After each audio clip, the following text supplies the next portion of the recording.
Hello students, myself Dr. Asha Sharma, Associate Professor, Department of Chemistry, Government Women's College, Bikaner. आज का हमारा topic है spectroscopy. Spectroscopy क्या होती है और स्पेक्ट्रोस्कोपी में क्या टर्मिनोलॉजी यूज़ होती है, इन सभी चीज़ों के बारे में आज हम इस लेक्चर के अंदर पढ़ेंगे। हमने काफ़ी सारी प्रॉपर्टीज़ देखी हैं, जैसे surface tension, viscosity, refractive index, dipole moment. ये सारी जो प्रॉपर्टीज़ हैं, इन सभी प्रॉपर्टीज़ को हम केमिकल कंपाउंड्स के स्ट्रक्चर डिटर्मिनेशन के लिए यूज़ करते हैं। लेकिन कुछ सालों से कुछ नई टेक्निक्स जो हैं और बहुत ही एक्यूरेट टेक्निक्स का यूज़ होने लगा है, जिसमें से स्पेक्ट्रोस्कोपी एक बहुत ही इम्पॉर्टेंट टेक्निक है। स्पेक्ट्रोस्कोपी क्या होती है? स्पेक्ट्रोस्कोपी जैसा नाम से पता चलता है, स्पेक्ट्रोस्कोपी में हम किसी स्पेक्ट्रम का अध्ययन करते हैं। तो spectroscopy deals with the transitions that a molecule undergoes between its energy level on absorption of suitable radiations. यानी कि जो स्पेक्ट्रोस्कोपी है, स्पेक्ट्रोस्कोपी में हम क्या अध्ययन करते हैं? हम अध्ययन करते हैं ऐसे ट्रांजिशंस का जो कि मॉलिक्यूल कुछ रेडिएशंस एब्जॉर्ब करता है और फिर ट्रांजिशंस होते हैं उसके एनर्जी लेवल्स के बीच में, और उसी से हमें स्पेक्ट्रम मिलता है। अब जैसे हम हमेशा बात करते हैं, आम बोलचाल की भाषा में भी हम बात करते हैं कि हम इंद्रधनुष देखते हैं। इंद्रधनुष आपने सबने देखा होगा। तो इंद्रधनुष क्या होता है? वो एक प्रोसेस होता है डिस्पर्शन का, विक्षेपण का। क्या होता है? जैसे हम एक एग्जांपल ले सकते हैं कि अगर हम वाइट लाइट की बीम अगर प्रिज्म से गुजारें और उसको फिर हम किसी फोटोग्राफिक प्लेट पर देखें, तो क्या दिखाई देते हैं? हमें डिफरेंट बैंड्स ऑफ कलर्स, अलग अलग कलर्स के हमारे को अलग अलग बैंड्स दिखते हैं। तो ये जो फिनोमेना होता है, इसे हम कहते हैं डिस्पर्शन, या इसे हम कहते हैं विक्षेपण। और यहाँ पर जो हमें डिफरेंट कलर्स मिलते हैं वो रेड से लेकर वॉयलेट के बीच में विभक्त होते हैं, और जिसे शॉर्ट में हम विब्योर के नाम से भी जानते हैं। जैसे ये देखिए लिखा हुआ है मैंने यहाँ पे, VIBGYOR. Now formation of these series of bands is known as spectrum. ये जो कलर्स का जो बैंड बनता है, इसे हम स्पेक्ट्रम कहते हैं। स्पेक्ट्रम जो है वो एक तरह से सिंगुलर है और स्पेक्ट्रा जो है वो इसका प्लूरल है। और ज़्यादातर ये जो स्पेक्ट्रम जो हमें दिखाई देता है, ये जो है ये ज़्यादातर, अगर हम इसको और प्रिसाइसली बोलें तो ये विजिबल स्पेक्ट्रम है, जो कि हम देख सकते हैं। तो इस प्रकार से जो स्पेक्ट्रम का फॉर्मेशन है, इसका एनालिसिस है, और मॉलिक्यूल के बारे में जो हमें इसके बारे में जो इन्फॉर्मेशन प्राप्त होती है, उससे ही हम स्पेक्ट्रोस्कोपी के बीच में अध्ययन करते हैं। अब ये देखिए, स्पेक्ट्रोस्कोपी के अंदर हम जो अध्ययन करते हैं, हम अभी बात कर रहे हैं रेडिएशंस की।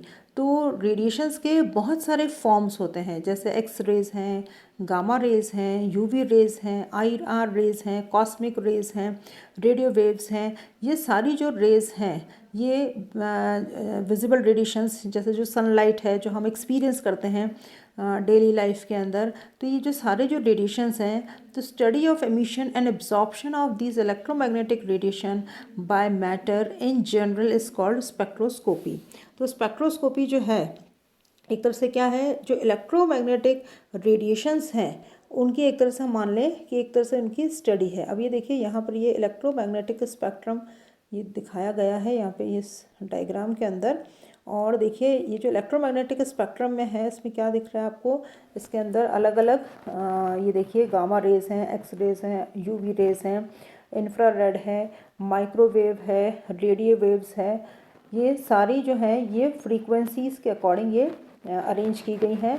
तो यहाँ पर ये हायर फ्रीक्वेंसी है, वेवलेंथ शॉर्टर वेवलेंथ है, और यहाँ पर ये देखिए ये लॉन्गर वेवलेंथ है। ये देखिए आपको दिख रहा है, यहाँ वेवलेंथ छोटी सी है, ये शॉर्टर वेवलेंथ दिख रही है, और यहाँ पर ये लॉन्गर वेवलेंथ है। तो ये जो इस तरह से जो अरेंजमेंट होता है, काफ़ी सारी ये जो वेव्स हैं, अलग अलग तरह की इलेक्ट्रोमैग्नेटिक वेव्स हैं, इनका जो अरेंजमेंट है, इनकी वेवलेंथ के अकॉर्डिंग या फ्रीक्वेंसी के अकॉर्डिंग, इसको हम इलेक्ट्रोमैग्नेटिक स्पेक्ट्रम हम कहते हैं।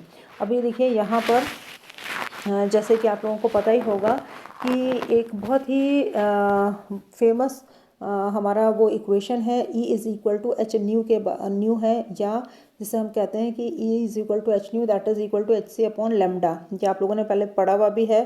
तो ये हमें ये बताता है कि अगर वेवलेंथ अगर ज़्यादा होएगी तो एनर्जी कम होएगी। तो ये देखिए यहाँ पे शॉर्टर वेवलेंथ है, एनर्जी इधर इंक्रीज़ हो रही है। तो इस प्रकार से हम ये इलेक्ट्रोमैग्नेटिक स्पेक्ट्रम को हम देख सकते हैं। अब ये देखिए जो स्पेक्ट्रोस्कोपी है, spectroscopy deals with the interaction of electromagnetic radiation with matter. अभी जैसे हम बात कर ही रहे थे कि इलेक्ट्रोमैग्नेटिक स्पेक्ट्रम में क्या होता है, हम इलेक्ट्रोमैग्नेटिक रेडिएशंस जो हैं वो मैटर के साथ में किस प्रकार से इंटरेक्ट करते हैं, किस तरह से हमें स्पेक्ट्रा मिलता है, उसके ऊपर उसके अध्ययन के ऊपर स्पेक्ट्रोस्कोपी निर्भर करती है। When different types of electromagnetic radiations interact with matter, they give different types of spectroscopy. अब देखिए अलग अलग तरह के जो इलेक्ट्रोमैग्नेटिक रेडिएशंस हैं वो हमें अलग अलग तरह की स्पेक्ट्रोस्कोपी मिलती है उससे। और हमें जो हमारा जो सिलेबस है, उस सिलेबस के अंदर हमें दो तरह के स्पेक्ट्रोस्कोपी पढ़नी है। एक तो रोटेशनल स्पेक्ट्रोस्कोपी पढ़नी है और दूसरी है हमारे पास में वाइब्रेशनल स्पेक्ट्रोस्कोपी या इंफ्रारेड रीजन।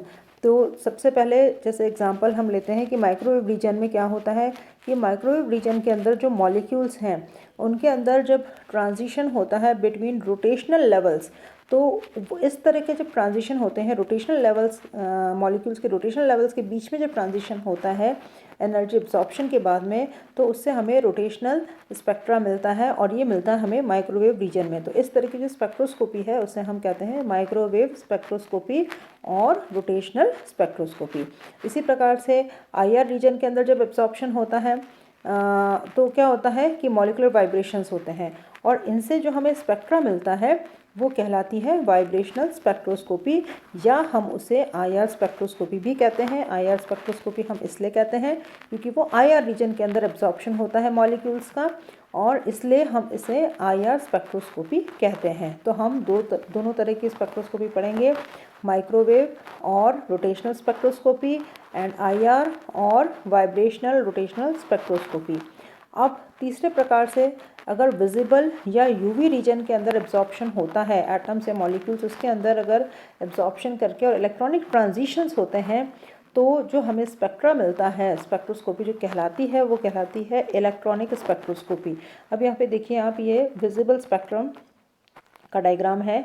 अब यहाँ पे देखिए विजिबल स्पेक्ट्रम के अंदर जो ये यूवी रीजन स्टार्ट हो रहा है 400 नैनोमीटर से, वेवलेंथ क्या है 400 नैनोमीटर, और ये एक्सटेंड हो रहा है 700 नैनोमीटर, यानी कि जो यूवी रीजन है उसकी जो वेवलेंथ की जो रेंज है वो है 400 से 700 के बीच में।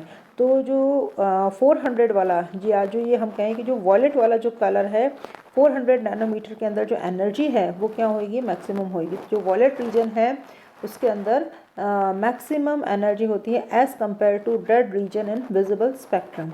इसके अंदर एनर्जी कम होएगी और इसकी एनर्जी ज़्यादा होएगी क्योंकि यहाँ पर वेवलेंथ कम है और यहाँ पर वेवलेंथ बढ़ रही है। तो वेवलेंथ और एनर्जी में इनवर्स रिलेशनशिप होती है कि अगर वेवलेंथ कम होएगी तो एनर्जी ज़्यादा होएगी और वेवलेंथ अगर ज़्यादा होएगी तो एनर्जी कम होएगी। अब हम बात करते हैं इलेक्ट्रोमैग्नेटिक रेडिएशंस। हम काफ़ी देर से हम बात कर रहे हैं इलेक्ट्रोमैग्नेटिक रेडिएशंस का एब्जॉर्प्शन होता है या एमिशन होता है, और अभी हमने इलेक्ट्रोमैग्नेटिक रेडिएशन भी देखा है। तो ये जो टर्म है इलेक्ट्रोमैग्नेटिक रेडिएशन, इसे हम इलेक्ट्रोमैग्नेटिक रेडिएशन क्यों कहते हैं? तो इलेक्ट्रोमैग्नेटिक रेडिएशन इस टर्म को कहने के पीछे जो रीज़न है वो ये है कि रेडिएशंस के साथ में दोनों तरह के फील्ड्स होते हैं, इलेक्ट्रिक फील्ड और मैग्नेटिक फील्ड। अगर आपको ध्यान हो कि मैक्सवेल ने जब प्रकाश की जो प्रकृति है उसके बारे में जब अध्ययन किया था तो उन्होंने प्रमाणित करने का प्रयास किया था कि तरंगों की गति जो है वो दो घटकों में होती है। इसमें पहला घटक क्या होता है, विद्युत का होता है, और दूसरा घटक होता है चुंबकीय तरंग का। ये दोनों घटक एक दूसरे के लंबवत तथा प्रकाश के संचरण की दिशा में गति करते हैं, यानी कि both the components are perpendicular to each other and they propagate in the and they are and also they are found in the direction of propagation of light। तो ये देखिए यहाँ पर ये डायग्राम देखिए आप, यहाँ पे देखिए जो प्रोपोगेशन ऑफ वेव है, ये दिख रहा है आपको यहाँ पे, ये जो एरो से बना रखा है ये है प्रोपोगेशन ऑफ वेव है। और यहाँ पर हमें देखिए दोनों फील्ड्स दिख रहे हैं, मैग्नेटिक फील्ड दिख रहा है आपको ये पर्पल शेड में, और ऑरेंज शेड के अंदर आपको इलेक्ट्रिक फील्ड दिख रहा है। ये दोनों जो फील्ड्स हैं ये देखिए दोनों परपेंडिकुलर हैं and they are in the direction of propagation of wave, यानी कि जो वेव जिस दिशा में वेव का संचरण हो रहा है, प्रकाश का संचरण होता है, उसी दिशा में ये गति करते हैं। तो ये देखिए ये इलेक्ट्रोमैग्नेटिक वेव्स की प्रॉपर्टीज़ है कुछ, जैसा भी मैंने आपको बताया कि इसमें दोनों चीज़ें एसोसिएटेड होती है, इलेक्ट्रिक फील्ड भी होगा, मैग्नेटिक फील्ड भी होगा। तो और उसके अलावा कि जो एनर्जी का जो ट्रांसमिशन होता है किस में होता है, किससे के थ्रू होता है, इलेक्ट्रोमैग्नेटिक वेव्स के थ्रू होता है। और greater the frequency of radiation shorter is it's wavelength, and all the electromagnetic radiations have the same speed in vacuum, they travel in vacuum with the speed of light, ये हमें पता है। और जो रेडिएशन है, रेडिएशन को हम किस तरह से कैरेक्टराइज करते हैं, बेसिकली हम ये माने कि जो रेडिएशन है वो क्या है, वेव है। और यहाँ जो इंटरेक्शन होता है, वेव का जो इंटरेक्शन होता है वो किसके, इलेक्ट्रिकल कंपोनेंट जो है मॉलिक्यूल जब लाइट को एब्जॉर्ब करता है और एक्साइटेशन होता है, तो जो इंटरेक्शन होता है वो इलेक्ट्रिकल कंपोनेंट के साथ में होता है। तो अब सबसे पहले जो टर्म्स आपके इसमें चैप्टर में बार बार आएंगे, फ्रीक्वेंटली आएंगे, तो आपको पता होना चाहिए कि ये कौन कौन से टर्म्स हैं। हमने शायद लोअर क्लासेस में पढ़ा हुआ भी होगा, लेकिन फिर भी अब एक बार इनको पढ़ लेते हैं, समझ लेते हैं, जिससे कि हमें आगे चीज़ें क्लियर रहें। तो सबसे पहले आती है, अभी हमने बात करी कि electromagnetic radiations they are in the form of wave, और सभी वेव्स की, सभी तरंगों के अंदर ये गुण पाए जाते हैं। ये देखिए ये वेव का एक स्ट्रक्चर बना रखा है। ये जो ऊपर वाला जो हम्प है ये कहलाता है क्रस्ट, नीचे वाला जो हम्प है वो कहलाता है ट्रफ, ये आप सभी को पता है।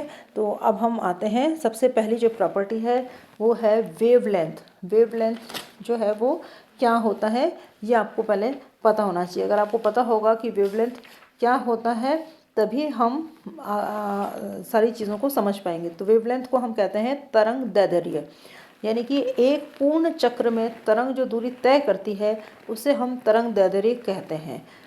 The distance travelled by a wave during a complete cycle is called its wavelength. और वेवलेंथ को हम किससे रिप्रेजेंट करते हैं, it is denoted by lambda and it is expressed in terms of centimetres, और it is expressed in terms of metres और angstrom. तो ये होता है हमारा वेवलेंथ। इसके अलावा जो सेकंड टर्म है वो कहलाता है वेव नंबर। वेव नंबर क्या होता है, वेव नंबर तरंग संख्या कहलाता है।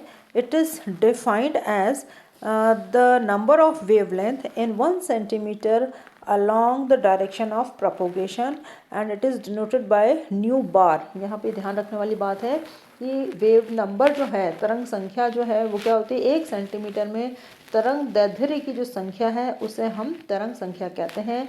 इसे हम न्यू बार से रिप्रेजेंट करते हैं and nu bar is equal to 1/λ, और इसकी यूनिट्स जो होती हैं पर सेंटीमीटर्स और पर मीटर्स होती हैं। अब बात आती है फ्रीक्वेंसी, फ्रीक्वेंसी या आवृत्ति की। तो फ्रीक्वेंसी या आवृत्ति क्या होती है कि किसी बिंदु से होकर प्रति सेकंड गुजरने वाली तरंग दैर्ध्यों की जो संख्या है उसे हम आवृत्ति कहते हैं। The number of wavelength passing through any point per second is known as frequency of the wave and frequency is denoted by nu. ये देखिए, और ये बहुत अभी जो मैंने आपको बताया था कि E is equal to h nu के बराबर होता है कि फ्रीक्वेंसी और एनर्जी में क्या होती है, डायरेक्ट प्रोपोर्शनलिटी वो होता है। अगर फ्रीक्वेंसी ज़्यादा होएगी तो एनर्जी भी ज़्यादा होएगी, फ्रीक्वेंसी कम होएगी तो एनर्जी भी कम होएगी। नेक्स्ट टर्म आता है हमारा एम्पलीट्यूड। एम्पलीट्यूड क्या होता है, आयाम। It is the maximum displacement of oscillation of wave from propagation path in any one direction. और लास्ट आता है हमारा वेलोसिटी या वेग। तो वेलोसिटी या जो वेग है इसे हम क्या कहते हैं, velocity is the distance travelled bye a wave in unit time is called its velocity. तो जो वेलोसिटी है अगर हम इसको c से रिप्रेजेंट करें तो इसका फॉर्मूला होगा C is equal to nu upon lambda, that is it is express in centimetres और मीटर्स पर सेकेंड। यानी कि एक मात्रक समय में तरंग द्वारा तय की गई जो दूरी होती है उसको हम वेग कहते हैं और इसे हम C से रिप्रेजेंट करते हैं। तो आज के इस लेक्चर के अंदर हमने स्पेक्ट्रोस्कोपी का एक ब्रीफ इंट्रोडक्शन पढ़ा है, जिसके अंदर कि हमने स्पेक्ट्रोस्कोपी क्या होती है, इलेक्ट्रोमैग्नेटिक रेडिएशंस क्या होते हैं, और जो डेफिनेशंस हैं, जो टर्मिनोलॉजी है जो हम स्पेक्ट्रोस्कोपी के अंदर बार बार यूज़ करते हैं, उस डेफिनेशन को आज हमने पढ़ा है। Thank you.